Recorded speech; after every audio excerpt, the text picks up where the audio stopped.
चलो, अब वीसीआर तो अपन देख लिया। अब है सीरीज या कैस्केडिंग रेफ्रिजरेशन सिस्टम। मतलब क्या है कि दो रेफ्रिजरेटर को इस टाइप से लगा दिया है कि एक का कंडेंसर दूसरे के लिए एवेपोरेटर के जैसा काम करता है। ठीक है, समझ में आ रहा है ना कि कंडेंसर दूसरे के लिए एवेपोरेटर के लिए काम करता है। तो मतलब नीचे में एक साइकिल है, ठीक है, उसके नीचे में एक एवेपोरेटर है, ठीक है, उसके ऊपर कंडेंसर रहेगा। तो जो पहला साइकिल का जो कंडेंसर है उसके ऊपर फिर से एक साइकिल लगा हुआ है ना, फिर से एक रेफ्रिजरेशन लगा हुआ है, ठीक है। तो ये जो पहला नीचे में पहला साइकिल के नीचे एवेपोरेटर, फिर इस एवेपोरेटर के लिए ऊपर का कंडेंसर। तो ये जो कंडेंसेशन दूसरे पहले साइकिल का है वो दूसरे साइकिल के लिए यही एवेपोरेटर का काम करेगा, यही कंडेंसेसर उसके लिए एवेपोरेटर का काम करेगा। और फिर ऊपर में दूसरे साइकिल के लिए कंडेंसेसर, ठीक है। तो इस टाइप से सीरीज होता है, series refrigeration system joining two refrigerators such that condensation of one act as evaporator of other, ठीक है। तो इसमें C O P of one is equal to Q one by W one, C O P of two is equal to Q two by W two, ठीक है। दोनों का work तो अलग अलग लग रहा है, ठीक है। तो combined C O P is equal to Q one by W two, ठीक है, is equal to C O P one into C O P two plus C O P one into C O P two, ठीक है। यही formula है numerator में। ये basically ये जो है C O P one C O P two ये तुम बनाओ अपना, ठीक है, ये बनाओ खुद का साइकिल। और जैसे ये वन टू लिखा हुआ है कि C O P one is equal to Q one by D two, अगर ऊपर से देखा जाए तो, ठीक है, ऊपर से आप देखोगे तो कि ऊपर का साइकिल को वन साइकिल बोल रहे हो, नीचे का साइकिल को सेकंड टू बोल रहे हो। तो इसके लिए ये जो सेकंड साइकिल पहला साइकिल जैसे अपन नीचे वाले को अगर वन बोले तो जो इसका कंडेंसेसर रहेगा उसके लिए एवेपोरेटर रहेगा। तो यानी कि जो Q2 है वो Q1 है, ठीक है, और ये तो Q2 है ही, तो ठीक है। तो इसलिए C O P is equal to Q one by W one plus W two, और इसको आप देखो तो C O P one into C O P two by one plus C O P one into C O P two. ये जो last का formula है यही अपना गेट में पूछते रहता है, ठीक है। सर नहीं से भी पूछेगा तो आप सीरीज आप समझ ही गए, सीरीज होता क्या है तो बना ही सकते हो, डायग्राम बनाओ फिर निकालो। सी ओ पी तो सेम होबे करता है, क्यू टू बाई डब्ल्यू होता है, किसके लिए कौन सा क्यू टू है वो देखो, ठीक है। अब है वेपर एब्जॉर्प्शन रेफ्रिजरेशन, ठीक है। वेपर एब्जॉर्प्शन रेफ्रिजरेशन का ये साइकिल है, ठीक है। कंडेंसेसर है, रेक्टिफायर है, एनालाइज़र है, जनरेटर है, पंप है, एब्जॉर्बर है, इवेपोरेटर है, ठीक है। तो रेक्टिफायर जो है पहले स्टार्ट करते हैं जैसे मान लो इवेपोरेटर से, ठीक है। तो इवेपोरेटर आपका हो गया, यहाँ पर अपना Q2 लिया, ठीक है। फिर गया एब्जॉर्बर में, यहाँ पे भी कुछ हीट एब्जॉर्ब किया। फिर ये पंप किया जनरेटर में, ये भी कुछ हीट एब्जॉर्ब किया, ठीक है। और यहाँ पे जनरेटर में और भी क्या है, रिमूवल ऑफ अमोनिया वेपर, यानी सेकेंडरी जो रेफ्रिजरेंट है आपका उसको ये छांटता है, ठीक है। फिर जनरेटर टू एनालाइज़र गया, तो यहाँ पे डिहाइड्रेशन होता है, ठीक है। डिहाइड्रेशन का मतलब वाटर मॉलिक्यूल्स को छाटा गया, ठीक है। रेक्टिफायर में जाएगा तो कंप्लीट रिमूवल ऑफ अमोनिया और एनी ट्रेसेस ऑफ वाटर, यानी कि सेकेंडरी रेफ्रिजरेंट को भी छान दिया गया और कुछ पानी अगर ह्यूमिडिटी रहा तो उसको भी हटा दिया गया रेफ्रिजरेंट में से, ठीक है। रेफ्रिजरेंट आपका जैसे क्या रहता था, ब्राइन सॉल्यूशन या एयर रहता था, तो वही ब्राइन सॉल्यूशन और एयर में से डिहाइड्रेशन, मतलब बेसिकली एयर रखते हैं तो एयर में ह्यूमिडिटी हटा दिया गया, और सेकेंड रेफ्रिजरेंट अगर था तो वो भी जनरेटर में हटा था अमोनिया। ये सब करके रेक्टिफायर में आपका टोटली अभी रिमूवल हो चुका है, और जो प्राइमरी रेफ्रिजरेंट रहेगा बस वही अब कंडेंसेशन में जाएगा और हीट रिजेक्ट करेगा। तो इसी टाइप से आपका साइकिल है वेपर एब्जॉर्प्शन रेफ्रिजरेशन, ठीक है। तो heat is added in evaporator, absorber and generator, and heat is rejected in condenser and absorber, ठीक है। एब्जॉर्बर जो है आपका दोनों के लिए काम आता है, ठीक है। हीट रिजेक्ट भी करता है और हीट एब्जॉर्ब भी करता है, ठीक है। Ammonia water VARS is the most suitable RS, यानी कि ammonia water vapour absorption refrigeration system है वो सबसे अच्छा रेफ्रिजरेशन सिस्टम है जो कि सोलर एनर्जी को यूटिलाइज करता है और वेस्ट हीट को इफेक्टिवली यूज़ भी करता है। ठीक है। फिर इसका जो कोएफिशिएंट ऑफ परफॉर्मेंस है COP है इस साइकिल का is equal to TE into TG minus TO by TG into TO minus TE। ठीक है। TG आपका टेम्परेचर ऑफ द जनरेटर है, TE is the temperature of evaporator या रेफ्रिजरेटेड स्पेस का। इवेपोरेटर करता क्या है, Q2 जिस स्पेस से एब्जॉर्ब करता है ना, इवेपोरेटर करता क्या है, उस स्पेस जिस स्पेस को ठंडा करना है वहाँ पर से Q2 एब्जॉर्ब करता है। तो refrigerator space, temperature of the refrigerated space. ठीक है। T0 is equal to outside या एम्बियंट टेम्परेचर। ठीक है। इसमें इसको आप देख सकते हो ईगो बाई गो, यानी ऐसे याद कर सकते हो कि ईगो बाई गो। ठीक है। TG minus TO by TO minus TE। ठीक है। When T0 is not given, replace it by TC और TA, मतलब कि कंडेंसेटर टेम्परेचर या एब्जॉर्बर टेम्परेचर जो आपका दिया रहा है तो उससे आप रिप्लेस कर दो। अगर T0 नहीं दिया रहा है तो एम्बियंट टेम्परेचर या आउटसाइड टेम्परेचर आपका नहीं दिया रहा है तो TC और TA से आप रिप्लेस कर दो क्वेश्चन में। ठीक। फिर है गैस रेफ्रिजरेशन साइकिल या reverse Brayton cycle.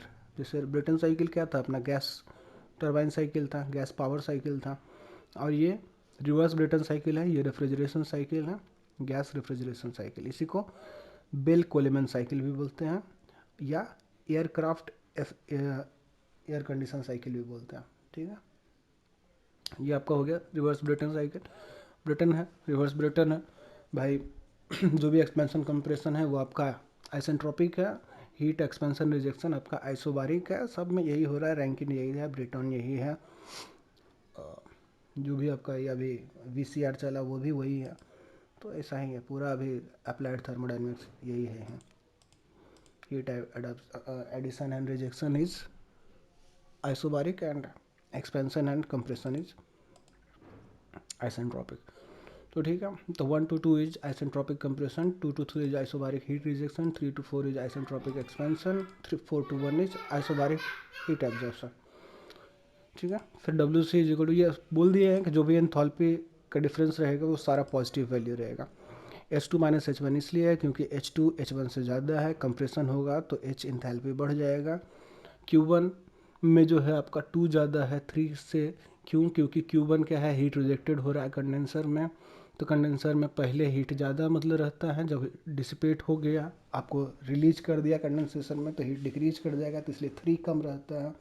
Work done in turbine यानी वर्क डन इन एक्सपेंशन होता है, तो 3 ज़्यादा है 4 से, एक्सपेंशन हुआ तो आपका ख़त्म हो जाता है ना एनर्जी, तो इसलिए 3 माइनस 4। तो ये जो भी आपका ये सब जो एंथैल्पी वाला रहता है वो सारा पॉजिटिव वैल्यू रहता है, ये सब याद रखिए। ठीक है। Q2 is equal to H1 minus H4। ठीक है। Gas refrigeration cycle uses isentropic expander because throttling will not affect any change in temperature. ठीक है। H is equal to C रहता है। Expander will give work output which can be effectively utilize, क्योंकि work done in turbine यानी work done in expansion जो throttling में होता है H is equal to C के कारण 0 होता है। ठीक है। और लास्ट पॉइंट क्या था,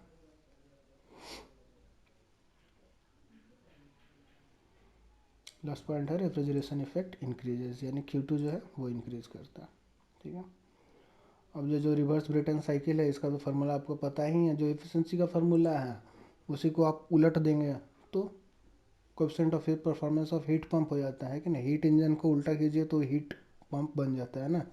तो एफिशिएंसी ऑफ हीट इंजन को उल्टा कीजिए, 1 by efficiency of heat engine is equal to COP of heat pump, तो वही उसका जो फार्मूला है उसको उल्टा कर दीजिए, तो 1 by RPX minus 1, x is equal to gamma minus 1 minus gamma, RP is equal to pressure ratio, P2/P1 is equal to P3/P1 P4, यानी कि एक्सपेंशन और कंप्रेशन का दोनों का प्रेशर रेशियो बराबर है।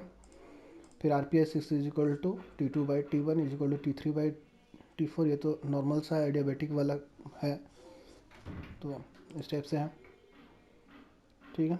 फिर है एक्चुअल रिवर्स ब्रेटन साइकिल। अभी क्या है कि सब आपका आइसेंट्रोपिक बोल रहे थे कि एक्सपेंशन कंप्रेशन जो भी है आपका आइसेंट्रोपिक है, रिवर्सिबल एडियाबेटिक है।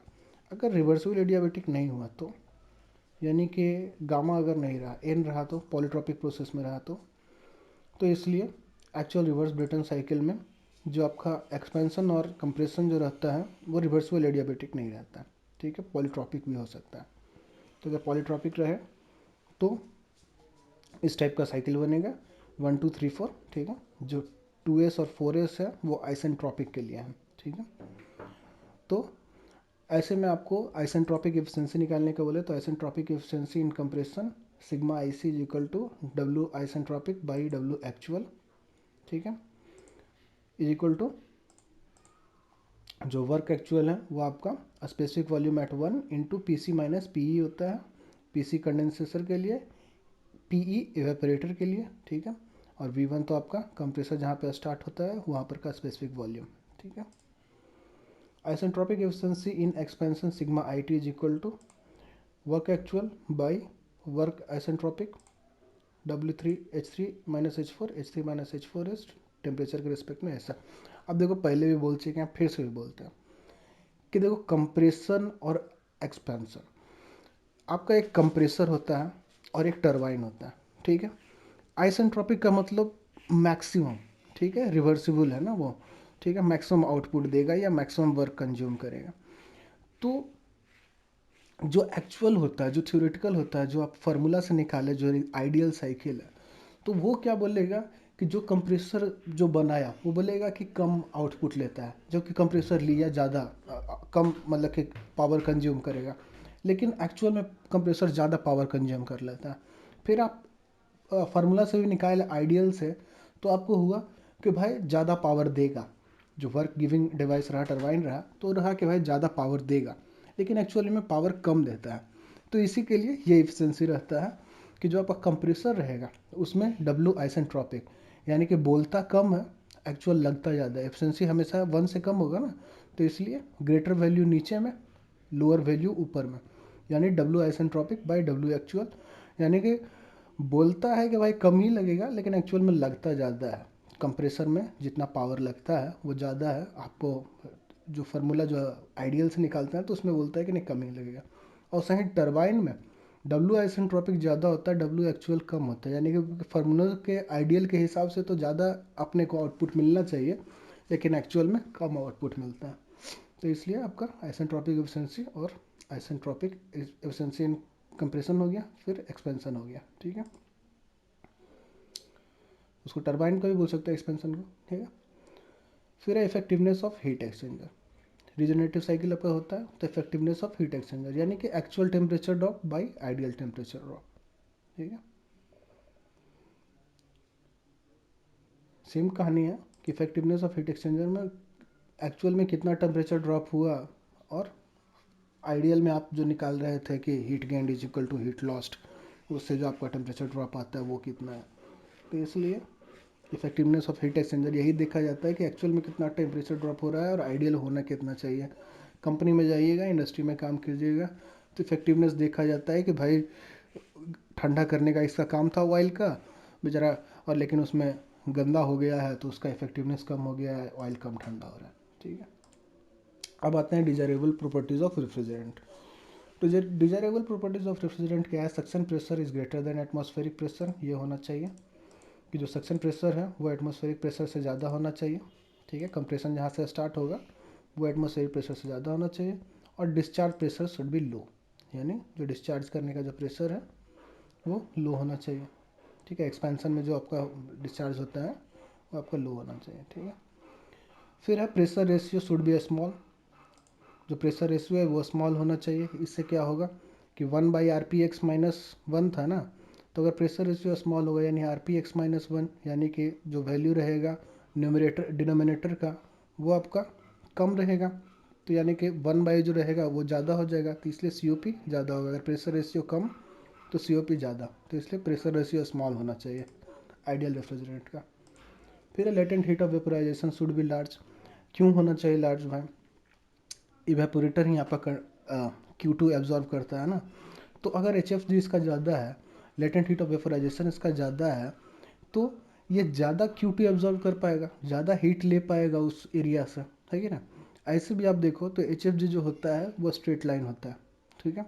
तो जो लाइन है आपका Q2 का जो लाइन है वो अगर बड़ा होगा तो यानी कि Q2 बड़ा होगा ना, ठीक है।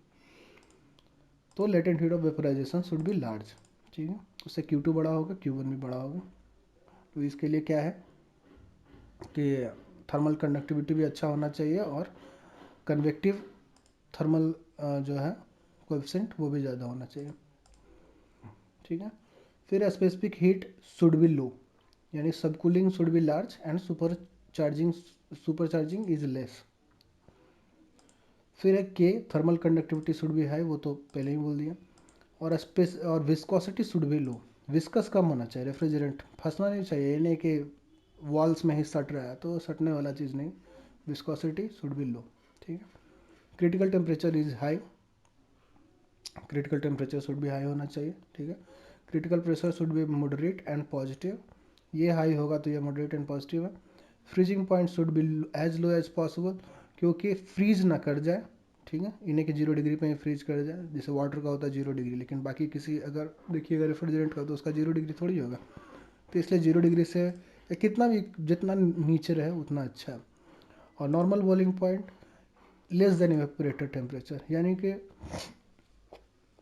जिस टेम्परेचर पे उसको इवेपोरेटर पे जो टेम्परेचर आता है उससे कम होना चाहिए, इन्हें कि इवेपोरेटर तक पहुँचते पहुँचते वो खुद ही बॉयल करना चालू कर दे, नहीं तो ऐसे हीट रिजेक्शन नहीं हो पाएगा, गड़बड़ी हो जाएगा रेफ्रिजरेशन सिस्टम में।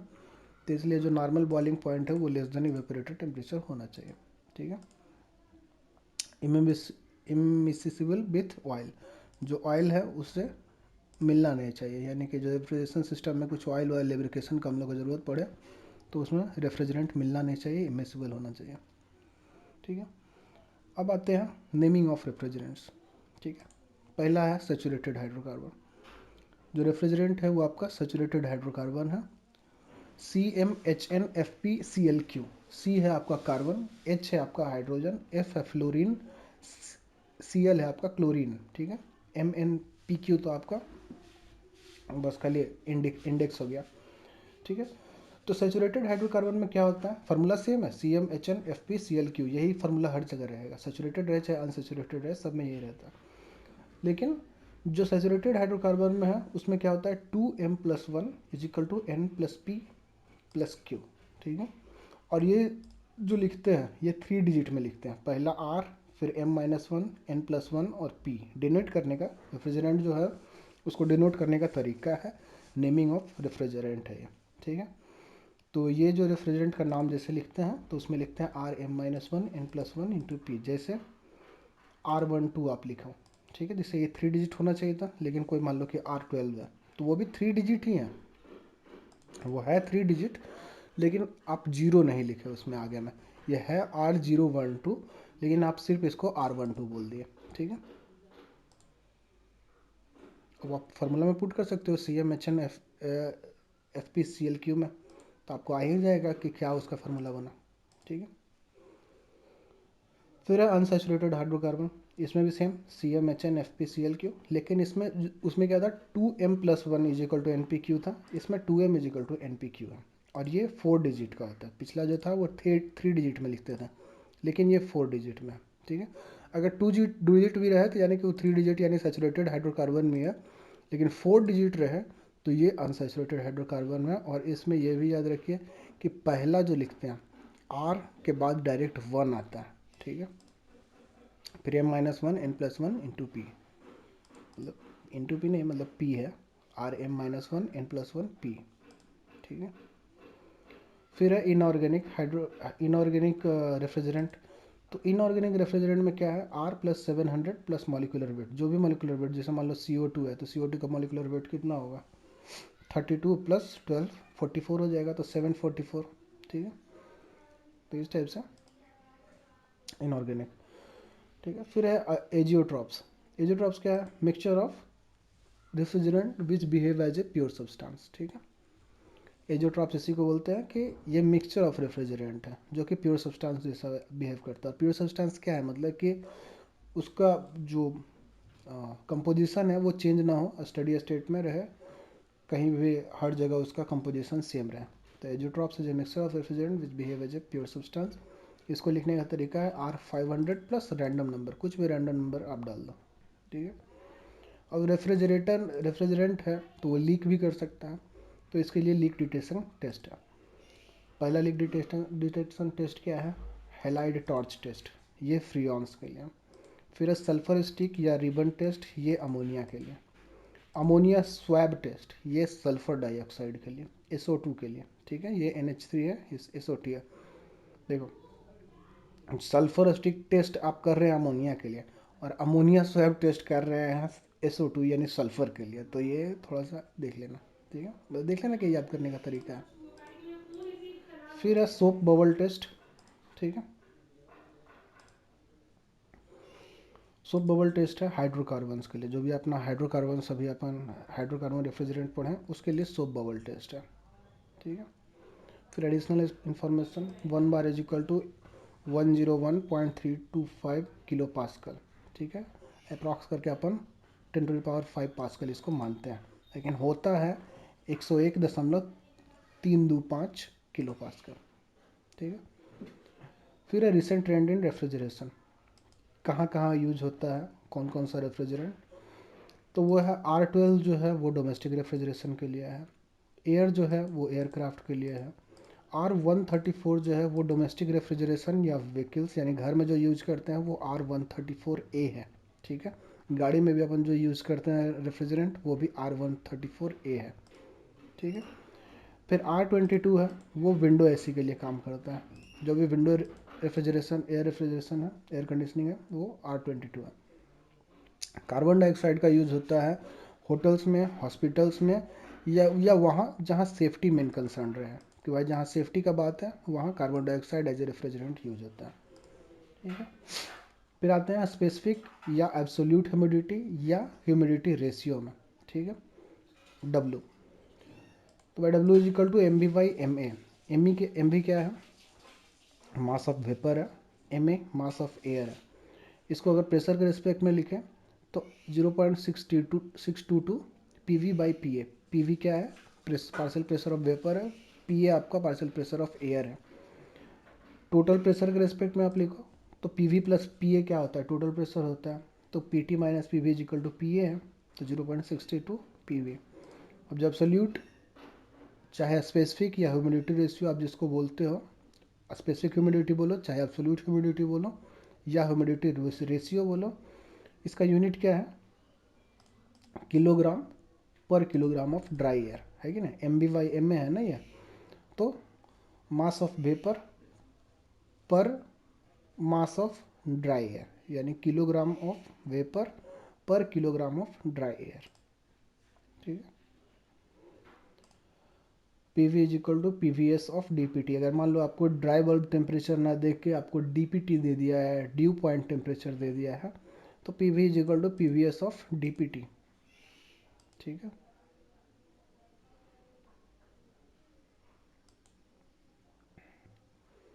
MB is equal to mass of vapour, MA is equal to mass of dry air, PT is equal to PA plus PV, omega is equal to 1 is equal to W बोलो omega बोलो, क्या फर्क पड़ता है, formula मैंने। Omega is equal to 1 saturated vapour हो गया, ठीक है। जो सेचुरेटेड वेपर रहेगा उसका ओमेगा इज इक्वल टू 1 हो जाएगा, ठीक है।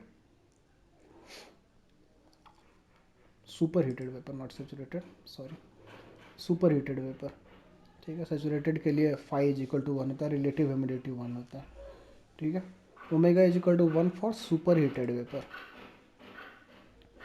फिर है relative humidity MV/MS is equal to PV/PS। PVS क्या है? सेचुरेटेड प्रेशर ऑफ वेपर है। PV क्या है? पार्शियल प्रेशर ऑफ वेपर है, ये सेचुरेटेड प्रेशर ऑफ वेपर है। Phi is equal to 1 for saturated vapour, ठीक है। PVS corresponding to a given phi and PV will be a TS which will be dBT of air sample having phi and PV values because phi is equal to PV, PVS is the saturation temperature at that composition। क्या बोलना चाह रहा है भाई? ठीक है, पहले लिखने देते, ठीक है।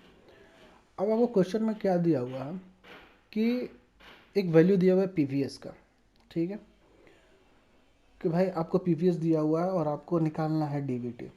ठीक है, डीवीटी क्या होगा, तो PVS corresponding to a given phi यानी relative humidity and PV will be TS यानी saturated temperature will be dried bulb temperature of the air sample having PV and PV values। मतलब जो कोई अगर कोई आपको एयर सैंपल दिया हुआ जिसका कि रिलेटिव ह्यूमिडिटी दिया हुआ plus partial pressure of vapour भी दिया हुआ, तो phi into P V is equal to P V S होता है। ठीक है, और इस पी वी एस के रेस्पेक्ट में जो आपका सेचुरेशन टेम्परेचर आएगा, ठीक है, जो सेचुरेशन टेम्परेचर आए जिसको कि आप ड्यू पॉइंट टेम्परेचर भी बोलिएगा, ठीक है, तो वो जो डी रहेगा वो इस फाई और पीवी के करस्पॉन्ड का डीबीटी होगा। समझ रहे कि नहीं? देखो पीवीएस बोलते हैं, पीवीएस करस्पॉन्ड करता है डीपीटी के साथ, ठीक है, ड्यू पॉइंट टेम्परेचर के साथ, और नॉर्मल जो पीवी रहता है वो डीबीटी होता है, ड्राई बल्ब टेम्परेचर। लेकिन आपको किसी का दे दिया है कि रिलेटिव ह्यूमिडिटी भी दे दिया गया है, तो अगर रिलेटिव ह्यूमिडिटी दिया हुआ है तो आप पीवीएस निकाल सकते हो ना इसका, कि विथ रिस्पेक्ट टू इस प्रेशर पे पीवी जो आपको दिया हुआ है इनटू आप जब रिलेटिव ह्यूमिडिटी कीजिएगा तो आपको आ गया पीवीएस। और ये पीवीएस का एक टेम्परेचर होगा कि इस टेम्परेचर पे ये पीवीएस आता है, तो ये जो पीवीएस आएगा वो आपको डीटी देगा, डीपीटी देगा, और इस डीपीटी से आप डीबीटी निकाल सकते हैं। साइक्रोमेट्रिक चार्ट जब देखिएगा तो आपको उस डीपीटी से ये डीबीटी निकल जाएगा। ठीक है, बल्कि यही डीपीटी जो रहेगा वही उस फाई और पीवी के करस्पॉन्ड का डीबीटी रहेगा। यही है, आपको जब दिया रहे क्वेश्चन, ये गेट का क्वेश्चन है, गेट का क्वेश्चन जब बनाएगा तो वो देखिएगा इस चीज़ को। ठीक है,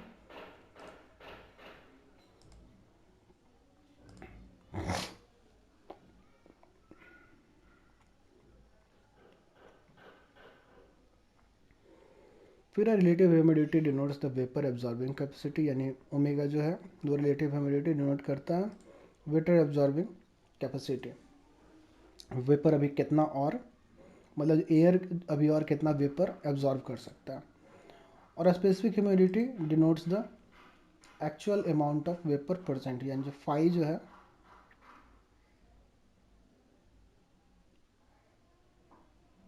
सॉरी जो फाई है रिलेटिव ह्यूमिडिटी वो डिनोट करता है vapour absorbing capacity of air, कि जो कितना वेपर अभी एब्जॉर्ब कर सकता है एयर। और ओमेगा जो है स्पेसिफिक ह्यूमिडिटी जो है वो actual amount of vapour percent बोलता है। M V by M S है ये, और ये एम बी वाई एम भी एस है। ठीक है, जो रिलेटिव ह्यूमिडिटी है वो एम बी वाई एम भी एस है ना, और ये जो है आपका स्पेसिफिक ह्यूमिडिटी वो M V by M A है। तो इसलिए ये बोलता है एम बी वाई जो ए है यानी स्पेसिफिक ह्यूमिडिटी है वो actual amount of vapour present बताता है, और ये जो phi is equal to M V by M S है, एम बी एस है, वो आपको बताता है water absorbing capacity. M V S का मतलब क्या है कि भाई सेचुरेट हो चुका है, अब और वेपर नहीं आ सकता है। ठीक है, फिर है dry bulb temperature is the temperature measured by an ordinary thermometer. Wet bulb temperature is the temperature of a wet cloth when it cools down in presence of air. ठीक है, आप कोई भी थर्मोमीटर में जो आपका टेम्परेचर रहता है उसको बोलते हैं डीबीटी। और डब्ल्यू टी है कि भाई उसी थर्मोमीटर पे आप एक पानी मतलब भिगा के एक कपड़ा रख दीजिए, और तब जो टेम्परेचर वो दिखाएगा मतलब वातावरण में थोड़ा देर के लिए उसको इक्विलिब्रियम में आने दीजिए, और तब जो टेम्परेचर दिखाता है वो डब्ल्यू रहता है। ठीक है, और यही टेम्परेचर आपके कूलर में जो पानी रखते हैं, जो एयर कूलर में जो पानी रखते हैं वो जो टेम्परेचर रहता है ये वो डब्ल्यू ही है। और जो घड़ा पानी का घड़ा देखते होंगे तो उसमें भी जो टेम्परेचर रहता है वो भी डब्ल्यू ही है। ठीक है, डी क्या है, डब्ल्यू क्या है, यही चीज़। ठीक है, for unsaturated air relative humidity is less than 1, dBT is greater than WBT is greater than DPT। ठीक है, ड्यू पॉइंट टेम्परेचर सबसे कम, उससे ज़्यादा वेट बल्ब टेम्परेचर, और उससे ज़्यादा ड्राई बल्ब टेम्परेचर, ऐसा होगा सैचुरेटेड एयर में। ठीक है, अनसैचुरेटेड एयर में अगर सैचुरेटेड एयर है तो उसमें तीनों बराबर हो जाएगा, dry bulb temperature is equal to wet bulb temperature is equal to DPT. ठीक है, फाई इज इक्वल टू 1 हो जाता है, relative humidity is equal to 1 हो जाता है इसके लिए, ठीक है। फिर अब wet bulb depression, WBD is equal to DBT minus WBT, यानी dry bulb temperature minus wet bulb temperature. DBT is the temperature at which air becomes saturated when cooled at constant pressure, ठीक है। Due point temperature क्या है? वो temperature है air का जब air saturate हो जाता है, अगर उसको कूल करते रहें कांस्टेंट प्रेशर पे तो। PV of moist air at DPT is equal to PVS at that temperature. यही ड्रामा तो अभी पिछला बता रहे थे कि आपको अगर PV और फाई अगर दिया रहे तो आपको PVS निकल जाएगा, और जो PVS एट दैट टेम्परेचर जो आएगा वही DBT होगा। तो यही कहानी फिर से बोल रहा है, PV of moist air at DPT is equal to PVS at that temperature, ठीक है। डिग्री ऑफ सैचुरेशन और परसेंट ह्यूमिडिटी, ये है इम्पॉर्टेंट। डिग्री ऑफ सैचुरेशन और percent humidity. Mu is equal to omega by omega S, यानी कि specific humidity by saturated specific humidity. इसको आप अगर रिलेटिव ह्यूमिडिटी के रेस्पेक्ट में बोलो, यानी phi is equal to PT minus PVS by PT minus PV। T आपका टोटल हो गया, VS आपका सैचुरेटेड वेपर के लिए हो गया, V वेपर के लिए हो गया, यानी total pressure minus saturated vapour का pressure by total pressure minus vapour pressure, ठीक है। Thank you.